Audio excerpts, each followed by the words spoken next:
Everyone, good morning to all of you and welcome back to Nancy classes. This is नई श्री। आज हम यहाँ पर इस वीडियो में कवर करने वाले हैं 10th ऑफ अगस्त का current affairs. Current affairs start करने से पहले मैं आप सभी को दिल से धन्यवाद कहना चाहती हूँ। आप सभी लाइव आए और लाइव में आप सभी ने बहुत सम्मान दिया, सो उसके लिए थैंक यू सो मच। आइए देखते हैं आज का करंट अफेयर्स।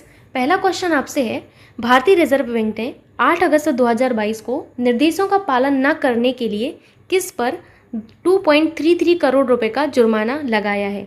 सबसे पहला तो आपको ये याद रखना है कि आपका अमाउंट कितना है तो आप कहेंगे 2.33 करोड़। ये आपको याद रखना है।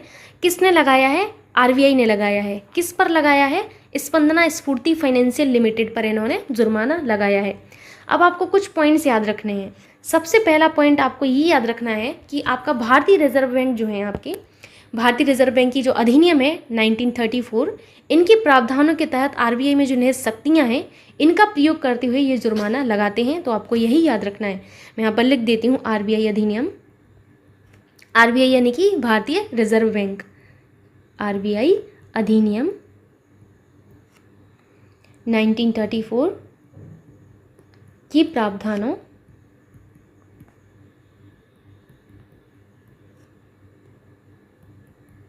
तहत आरबीआई में निहित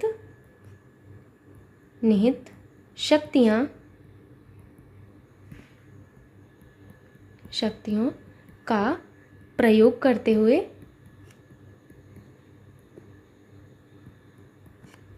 जुर्माना लगाया गया है। ठीक है, या लगाया जाता है, लगाया गया है। ये आपको याद रखना है कि आरबीआई किस अधिनियम के तहत जो है जुर्माना लगाता है। तो 1934 के अंतर्गत जो इनको शक्तियाँ दी गई हैं उन शक्तियों का प्रयोग करते हुए ये जुर्माना लगाते हैं। पहला पॉइंट आप लोगों को ये याद रखना है। दूसरा पॉइंट आप लोगों को यहाँ पर याद रखना है। दूसरा पॉइंट ये है कि मैंने आपको कुछ दिन पहले बताया था कि 8 जुलाई 2022 को आरबीआई ने आपका जो है एक फेडरल बैंक है इन पर भी जुर्माना लगाया था। किस पर? फेडरल बैंक पर जुर्माना लगाया था। ठीक है, याद रखिएगा। अमाउंट याद रखना है। अमाउंट जो इन्होंने इन पर लगाया था वो 5.72 करोड़ का। कितने का? 5.27 करोड़ का। रीज़न क्या था जुर्माना लगाने का?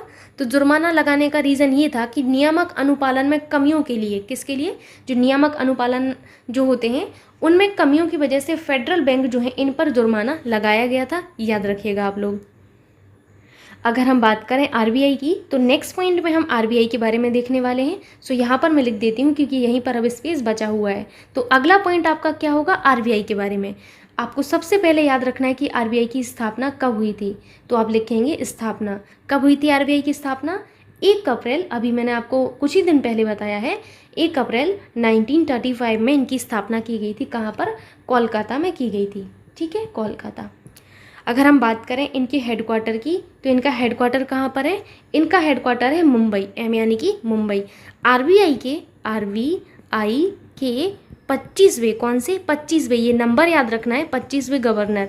एग्जाम में ये नंबर पूछ लिया जाता है कि शक्तिकांत दास जी जो हैं वो कौन से नंबर के गवर्नर हैं। तो आपको याद रखना है कि कौन से नंबर के गवर्नर हैं। हमारे 25th हैं ये। ठीक है, शक्तिकांत दास जी। ठीक है, इनफ है इतनी जानकारी आपके लिए। अभी आपको समझ में आया क्या क्या आपको याद रखना है कि आरबीआई जो अधिनियम 1935 के प्रावधानों के तहत आरबीआई भी जो निहित शक्तियाँ हैं इनका प्रयोग करते हुए जुर्माना लगाते हैं। आरबीआई ने हाल ही में जो जुर्माना लगाया है वो 2.33 करोड़ रुपए का लगाया है स्पंदना स्फूर्ति फाइनेंशियल लिमिटेड पर। और कुछ दिन पहले इन्होंने एक जुर्माना लगाया था फेडरल बैंक पर 5.72 करोड़ रुपए का। आरबीआई की स्थापना 1 अप्रैल 1935 को हुई थी। हेडक्वार्टर इनके मुंबई में है और स्थापना इनकी कोलकाता में हुई थी। ठीक है, आरबीआई के 25th गवर्नर कौन है? शक्तिकांत दास जी हैं। मूव करें नेक्स्ट क्वेश्चन पर। नेक्स्ट क्वेश्चन आपसे है, उन्नति आवास ऋण किस बैंक से संबंधित है जिसे विशेष रूप से मध्यम और निम्न आय वाले लोगों के लिए लॉन्च किया गया है। आपसे यहाँ पर उन्नति आवास ऋण की बात की जा रही है। तो कौन सा? उन्नति। याद रखिएगा, उन्नति आवास ऋण के बारे में बात की जा रही है। उन्नति क्या है? एक आवास ऋण है। आपको बताना है ये जो आवास ऋण है वो किस बैंक से संबंधित है। उद्देश्य क्या है ये भी याद रखना है। ये बेसिकली आपके मध्यम और जो आपके निम्न आय वाले लोग हैं इनके लिए है। आपको ये भी याद रखना है किसके लिए है। ठीक, तो आपकी हेडिंग क्या होगी? आपकी हेडिंग होनी चाहिए उन्नति आवास, इस तरीके से आपको लिखना चाहिए, ठीक है। उन्नति आवास ऋण। मध्यम और निम्न आय वाले, मध्यम और निम्न आय वाले लोगों के लिए, ठीक है। एक चीज़ मैं आप लोगों से बोलना चाहती हूँ, आप लोगों की जो संख्या है वो बहुत कम होती जा रही धीरे धीरे। जब पेट एग्ज़ाम की डेट आपकी 18 सितंबर थी तो वो संख्या बढ़ रही थी, लेकिन अब धीरे धीरे आपकी संख्या कम हो रही है, चाहे करेंट अफेयर्स में मैं देखूँ, चाहे मैं अदर वीडियोज़ में देखूँ। तो इस तरीके की ढिलाई अच्छी बात नहीं होती है स्टडी के मैटर में। अन्य सभी चीज़ों में आप ढिलाई बरतें कोई बात नहीं, लेकिन स्टडी में कभी ये गलती मत करना। ये गलती मैंने की है एक बार, सॉरी इंटरप्ट करने के लिए, लेकिन वो चीज़ बताना बहुत ज़रूरी है। मुझे लगा कि मेरा एग्ज़ाम कैंसिल हो गया तो मैं उस चीज़ को लेकर बहुत ज़्यादा परेशान हो गई और मैंने उस बीच बिल्कुल पढ़ाई नहीं की। तो मैं एक एक्सपेक्ट करके चल रही थी कि मेरा 150 में से 135 प्लस मार्क्स आएगा, लेकिन वैसा नहीं हुआ। 150 में से मेरे 121 नंबर आए थे। उसका रीज़न यही था कि मैंने उस बीच बिल्कुल पढ़ाई नहीं की, क्योंकि मैं बहुत ज़्यादा परेशान हो चुकी थी। तो आपको ये गलती नहीं करनी है, रिक्वेस्ट है आप सभी से, ऐसा मत करिए। आप लोग पढ़ाई करिए, जितना आप पढ़ पा रहे हैं उतना बहुत है, ठीक है। तो याद रखिएगा कि ये जो उन्नति आवास ऋण है ये आपका किसके द्वारा लॉन्च किया गया है, सो आपको लिखना है ये आपके पीएनबी के द्वारा। सो सेकंड ऑप्शन सही होगा, पंजाब नेशनल बैंक। कम से कम 2-3 कलर के पेन रखा करिए, ओके आप लोग। पंजाब नेशनल बैंक द्वारा लॉन्च किया गया है, ठीक है, लॉन्च किया गया है, ये आपको याद रखना है। इसके लिए आपके पीएनबी ने यानी कि पंजाब नेशनल बैंक ने 140 जिलों की पहचान की है और उनकी मैपिंग भी की है, जहां वह उन्नति के इस खंड के तहत उत्पादों की पेशकश करेगा। तो आपको ये याद रखना है। नेक्स्ट पॉइंट यही है आपका कि कितने जिलों की इन्होंने पहचान की है, मोस्ट इंपॉर्टेंट। एग्जाम में हो सकता है आपसे यही पूछ लिया जाए, सो लिखिएगा पीएनबी ने 140 जिले 140 जिलों की पहचान की, ठीक है, और उनकी मैपिंग भी की है, मैपिंग की है, जहां पर उन्नति के इस खंड के तहत उत्पादों की पेशकश की जाएगी, ठीक है, पेशकश। आई एम सो सॉरी, आप लोगों को थोड़ा सा डिस्टर्ब हुआ होगा कॉल की वजह से। यहाँ पर आपको याद रखना है कि ये जो है 140 जिलों की पहचान की है इन्होंने, इसके लिए, ठीक। ये आपको नंबर याद रखना है कि कितने जिलों की पहचान की गई, 140 जिले। अगर हम बात करें पीएनबी की यानी कि आपकी पंजाब नेशनल बैंक की, तो आपको यहाँ पर याद रखना है कि ये जो पीएनबी हैं इनकी स्थापना कब की गई थी। सो यहाँ पर आप लोग याद रखिएगा कि पीएनबी की स्थापना जो है आपकी की गई थी 1894 में की गई थी। कब? 1894 में की गई थी। कहाँ पर की गई थी? तो लाहौर में की गई थी। लाहौर कहाँ पर है? लाहौर आपकी वर्तमान पाकिस्तान में है, ठीक है, याद रखिएगा आप लोग। बात करते हैं हम इनके हेडक्वार्टर की, तो पीएनबी का जो हेडक्वार्टर है ये आपका एनडी यानी कि न्यू दिल्ली में है, ठीक है। आप लोगों को इतनी चीज़ें याद रखना है। इनके सीईओ वर्तमान में अतुल कुमार गोयल जी हैं। सो यहाँ पर मैं लिख देती हूँ, सीईओ कौन है? अतुल कुमार गोयल जी हैं, ठीक है, अतुल कुमार गोयल, ठीक। आपको याद रखना है इतनी चीज़ें। आपको आपका आंसर मिल गया होगा और सारी जानकारी भी मिल गई होगी। मूव करते हैं अभी नेक्स्ट क्वेश्चन पर। सो आपसे नेक्स्ट क्वेश्चन है कि विश्व आदिवासी दिवस के रूप में किस दिन को मनाया जाता है। इट्स अ इम्पॉर्टेंट क्वेश्चन कि आपका विश्व आदिवासी दिवस किस दिन हम सेलिब्रेट करते हैं। याद रखिएगा 9 अगस्त को हम प्रतिवर्ष जो है विश्व आदिवासी दिवस मनाते हैं, इम्पॉर्टेंट है। और ये जो है पहली बार दिसंबर 1994 में घोषित किया गया था। कब? 1994 में घोषित किया गया था। तो आपको याद रखना है पहली बार संयुक्त राष्ट्र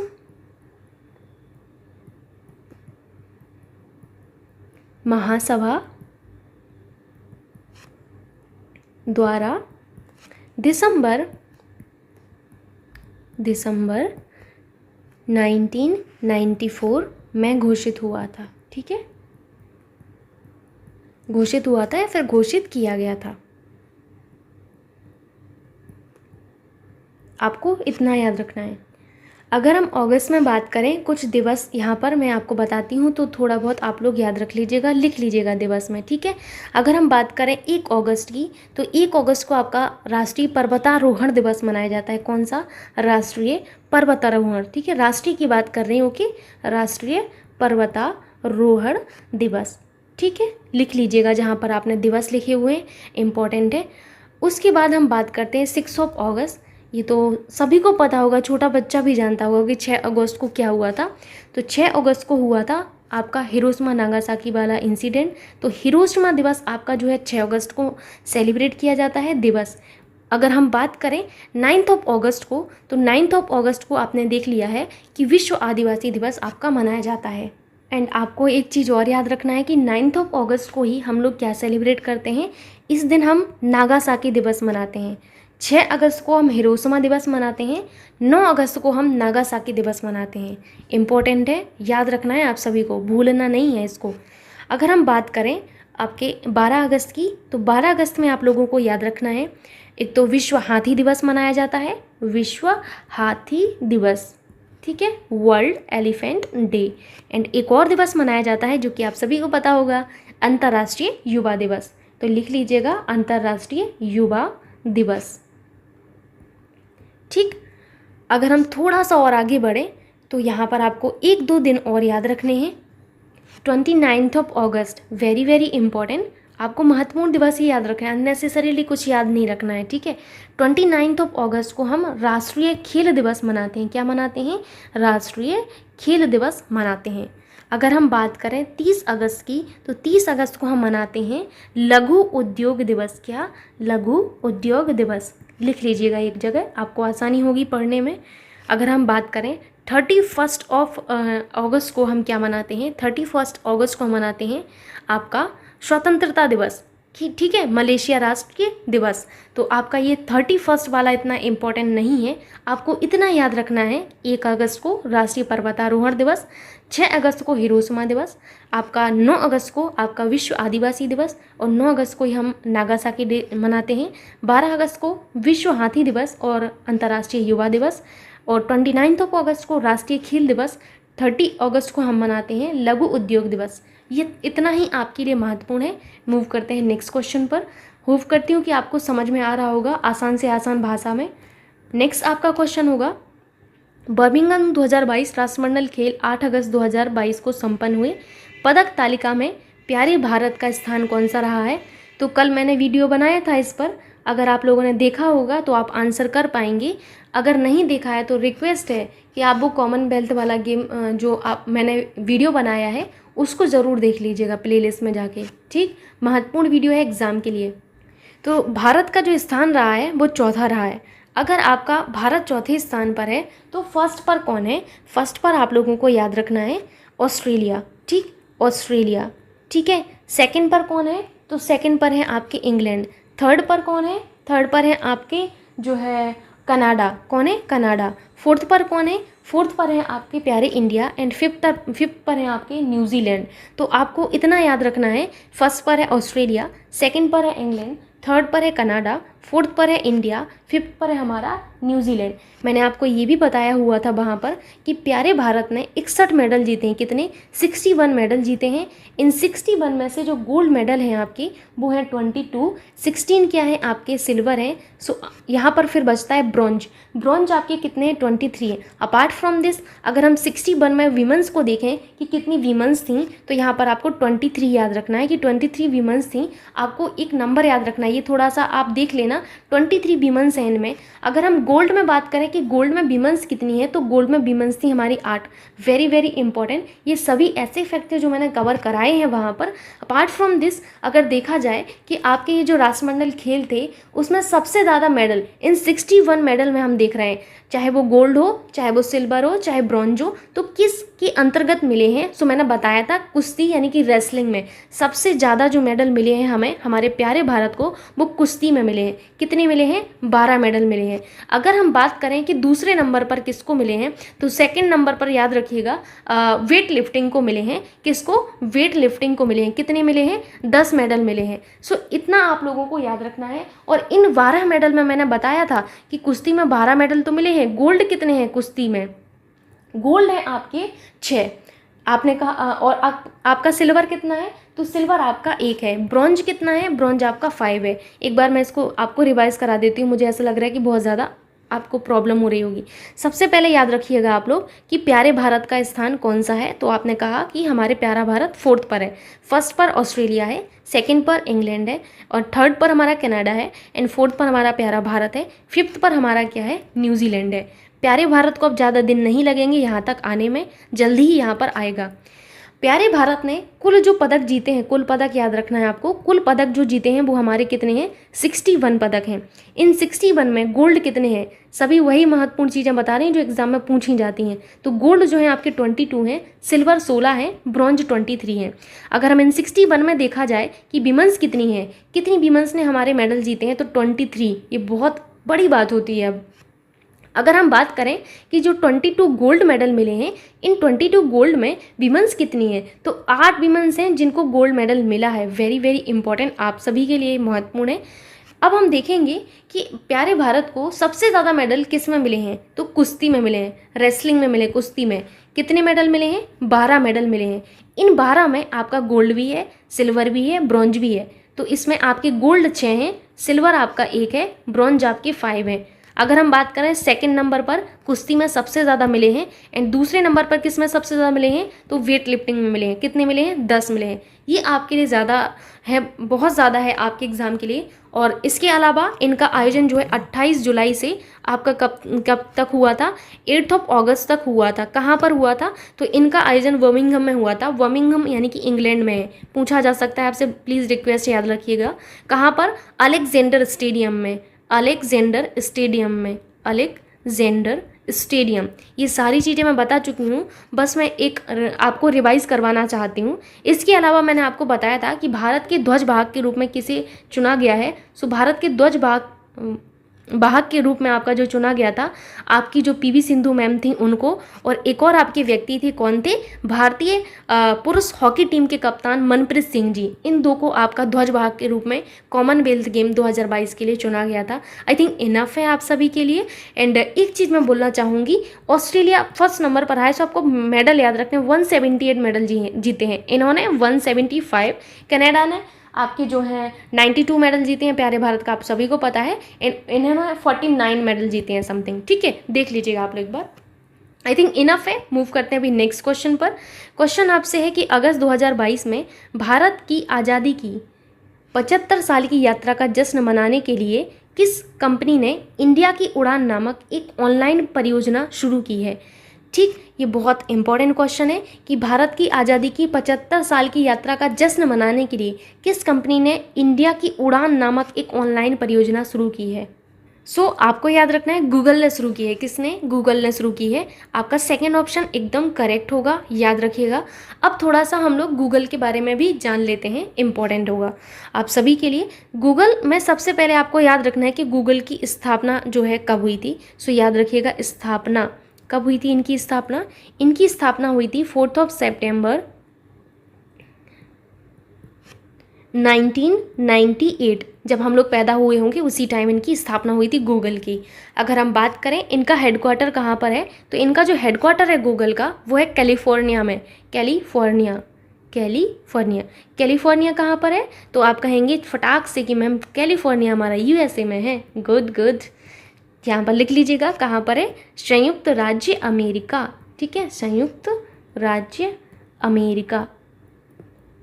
ठीक है, फिर आपको याद रखना है कि कि इनके संस्थापक कौन थे। वेरी वेरी इंपॉर्टेंट, कई बार एग्जाम में पूछ लिया जाता है इनके संस्थापक कौन थे। तो इनके संस्थापक को आपको याद रखना है, लैरी पेज थे। कौन थे? लैरी पेज थे। ठीक, पेज। उसके अलावा आपको एक और चीज़ याद रखनी है कि वर्तमान में सीईओ कौन है। तो इन सभी को शायद आपने सुना होगा या फिर देखा होगा, काफ़ी चर्चाओं में रहते हैं इनके सीईओ। सुंदर पिचाई जी हैं। कौन है? सुंदर पिचाई जी हैं। सुंदर पिचाई। ठीक है, ये आपके 2015 से जो है इनके सीईओ हैं, अभी तक है।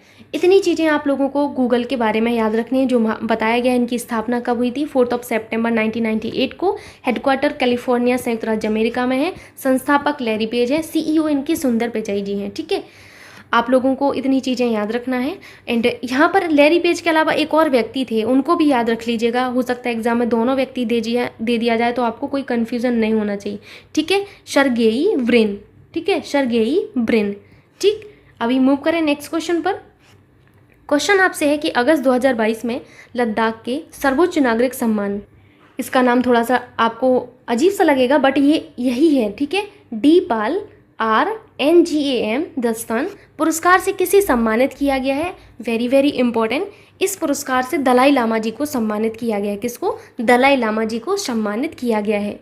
दलाई लामा कौन है? तो दलाई लामा जो है आपके कौन है? तिब्बती आध्यात्मिक नेता हैं। ठीक है, आप लोगों को किस तरीके से लिखना है, आपको यहाँ पर लिखना है DPAL RNGAM DUSTON। ये क्या है आपका? एक आपका पुरस्कार है। तो इस तरीके से आपको हेडिंग लिखना है। उसके आगे आपको लिख लेना है किसके द्वारा दिया गया। तो आप कहेंगे कि ये लद्दाख का सर्वोच्च नागरिक सम्मान है। दूसरी लाइन आप क्या लिखेंगे? किसको दिया गया। तो आपने लिखा दलाई लामा जी को दिया गया। फिर आपको दलाई लामा जी के बारे में लिखना है कि तिब्बती आध्यात्मिक नेता है। यहाँ पर दलाई लामा लिखा, कॉमा के आगे लिखना है यहाँ पर तिब्बती आध्यात्मिक नेता। ठीक है, याद रखिएगा। ये जो आपका पुरस्कार है लद्दाख के नायकों के उल्लेखनीय योगदान और उपलब्धि के उत्सव का एक प्रतीक होता है। उसके अलावा आप लोगों को याद रखना है कि लद्दाख जो है एक केंद्र शासित प्रदेश के रूप में कब ऑब्जर्व किया गया। यहाँ पर मैं आपको लद्दाख के बारे में बताने वाली हूँ। सो आपका नेक्स्ट पॉइंट नीचे होना चाहिए यहाँ पर लद्दाख। ठीक है, लद्दाख बहुत इंपॉर्टेंट है, याद रखिएगा कि लद्दाख जो है आपका, लद्दाख केंद्र शासित प्रदेश के रूप में कब ऑब्जर्व किया गया। तो 31 अक्टूबर 2019 को। कितने ज़िले हैं लद्दाख में वर्तमान में? तो वो लद्दाख में मात्र 2 ज़िले हैं। वहीं हमारे यूपी में 75 ज़िले हैं। आप सोच सकते हो यहाँ पर मात्र 2 ज़िले हैं। उपराज्यपाल, तो उपराज्यपाल आपको याद रखना है। उपराज्यपाल कौन है? उपराज्यपाल है आपके Radha Krishna Mathur. Very very important, इनको याद रखिएगा, राधा कृष्ण माथुर। ठीक है, राधा कृष्ण माथुर महत्वपूर्ण है। चलें अभी नेक्स्ट क्वेश्चन पर। नेक्स्ट क्वेश्चन आपसे है कि सात्विक साईराज रंकीरेड्डी और डैश 8 अगस्त 2022 को राष्ट्रमंडल खेल 2022 में बैडमिंटन पुरुष युगल फाइनल में स्वर्ण पदक जीता है। आपको बताना ये है कि एक तो ये सात्विक साईराज रंकीरेड्डी हैं, ये एक ही व्यक्ति हैं, 4-5 मत मान लीजिएगा आप लोग, एक ही व्यक्ति हैं ये जो हैं। और एक और कौन व्यक्ति हैं जिनको 8 अगस्त जिस दिन आपका कॉमनवेल्थ गेम का समापन हुआ, उस दिन राष्ट्रमंडल खेलों में बैडमिंटन पुरुष युगल में फाइनल में इनको जो है गोल्ड मेडल मिला है, आपको ये बताना है। यहाँ पर याद रखिएगा चिराग शेट्टी जी को, किसको? चिराग शेट्टी सर को, और सात्विक साई और राज रंकीरेड्डी को, इन दोनों को पुरुष युगल फाइनल में स्वर्ण पदक मिला है। बाकी जितनी भी जानकारी थी आपकी कॉमनवेल्थ गेम से रिलेटेड मैंने सारी बता दी है, उससे ज़्यादा आपको कुछ याद भी नहीं करना है। मूव करें भी नेक्स्ट क्वेश्चन पर। 1 मिनट। क्वेश्चन आपसे है, भारत और किस देश ने संयुक्त विशेष अभ्यास वज्र प्रहार, कौन सा? वज्र प्रहार 2022 का 13वां संस्करण अगस्त 2022 में आयोजित किया गया। यहाँ पर आपको याद रखना है भारत और अमेरिका, कौन? भारत और अमेरिका के संयुक्त विशेष अभ्यास वज्र प्रहार 2022 का 13वां संस्करण 2022 में आयोजित किया गया। आपको यहाँ पर हेडिंग क्या लिखनी होगी ऊपर? वज्र प्रहार 2022 किस किस के बीच में हुआ, आपको याद रखना है भारत और अमेरिका के बीच में। ठीक है, कौन सा संस्करण? 13वां संस्करण आपने लिख लिया। ठीक है, यहाँ पर लिखना संस्करण और यहाँ पर आगे लिखना 13वां। 12वां संस्करण जो है अक्टूबर 2001 में वॉशिंगटन यूएसए में आयोजित किया गया था। तो 12वां संस्करण भी याद रखना है कहाँ पर आयोजित किया गया था। ये हमारा अक्टूबर, आपको डेट याद नहीं रखनी है, इतना याद नहीं रखना है कब आयोजित किया गया था, बस ये याद रखना है कहाँ पर, वॉशिंगटन में। ठीक है, वॉशिंगटन में आपका आयोजित किया गया था। आई थिंक इनफ है आपके लिए। अभी मूव करते हैं नेक्स्ट क्वेश्चन पर। नेक्स्ट क्वेश्चन आपसे है, ड्रोन फेडरेशन ऑफ इंडिया ने 8 अगस्त 2022 को हिम ड्रोन अथॉन कार्यक्रम, ये जो आपका एक कार्यक्रम है हिम ड्रोन अथॉन कार्यक्रम शुरू करने के लिए किसके साथ साझेदारी की है। आपको ये बताना है कि ड्रोन फेडरेशन ऑफ इंडिया कौन, ड्रोन फेडरेशन ऑफ इंडिया ने हिम ड्रोन अथॉन कार्यक्रम शुरू करने के लिए किसके साथ साझेदारी की है। तो भारतीय सेना के साथ इन्होंने साझेदारी की है, भारतीय सेना के साथ इन्होंने साझेदारी की है। आप नेक्स्ट क्वेश्चन आपसे है, डेफ एक्सपो का 12वां संस्करण 18 से 22 अक्टूबर 2022 के बीच किस शहर में आयोजित किया जाएगा। इट्स अ इम्पॉर्टेंट क्वेश्चन, क्योंकि डेफ एक्सपो से आपकी परीक्षा में अक्सर प्रश्न बनता है। तो आपकी हेडिंग क्या होनी चाहिए, डेफ एक्सपो 2022। क्या लिखेंगे आप यहाँ पर, आप यहाँ पर लिखेंगे डेफ एक्सपो 2022। ठीक, अब आपको यहाँ पर लिखना है इनका आयोजन कहाँ पर होगा। तो 2022 में इनका जो आयोजन है, आयोजन इनका होने वाला है गांधीनगर में। कहाँ पर, गांधीनगर में, गांधीनगर।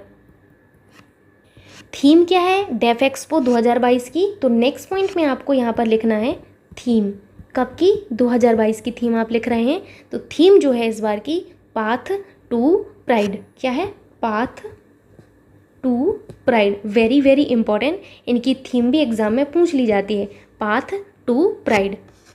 महत्वपूर्ण ये इसलिए है क्योंकि डेफ एक्सपो जो है अभी तक परंपरागत रूप से आपका 2014 तक दिल्ली में आयोजित किया जाता था, लेकिन इसके बाद से ये अलग अलग जगह पर आयोजित होने लगा है, इसलिए ये महत्वपूर्ण होता है। तो ये पूछा जाता है कि डेफ एक्सपो आपका कब तक दिल्ली में आयोजित किया गया, 2014 तक। लिखिएगा डेफ एक्सपो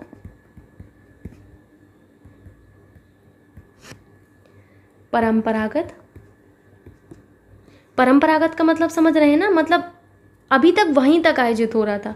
ठीक है, परंपरागत रूप से 2014 तक दिल्ली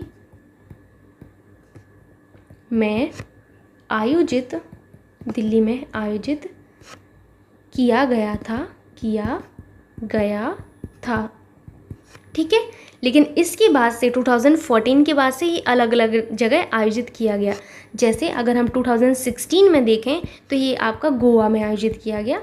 अगर हम 2018 में देखें तो ये हमारा कहाँ पर आयोजित किया गया, चेन्नई में।